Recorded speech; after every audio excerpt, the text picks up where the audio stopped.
Good morning. আজকে সকালবেলা ভিডিওটা স্টার্ট করলাম। দেখো, প্রথমে আমি চালটাকে ধুয়ে একটু জল দিয়ে রাখবো।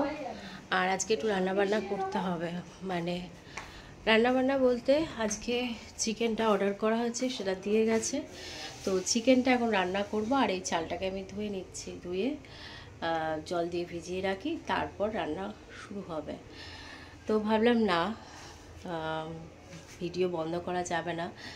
শরীরটা যতই খারাপ থাকুক, ভিডিও করলে আমার মনটাও ভীষণ ভালো থাকবে। তো যাই হোক, আর গলা দিয়ে এখনও স্বর বেরোচ্ছে না, মানে ঠান্ডাটা কি করে লেগে গেল নিজেও বুঝতে পারছি না। তো যাই হোক, এখন এই চাল ধোয়ার পর্বটা শেষ হলো। চালটাকে এখানে রাখি, আর চিকেনটাকে ডিপ ফ্রিজে আমি রেখেছি, কারণ অর্ডার দিয়ে গেছে। অর্ডার দিয়ে যাওয়ার পর প্রায় 1 ঘন্টার মতন হয়েছে লিসাসের চিকেনটা অর্ডার করে দিয়ে গেছে সকালবেলায়। তো ভাবলাম যে না, এখন ফ্রিজে থাক, যখন আমি ম্যারিনেট করব তখন বের করে নেব। তো এই দেখো চিকেন, এই চিকেনটা কিন্তু খেতে বেশ ভালো লাগে আমাদের।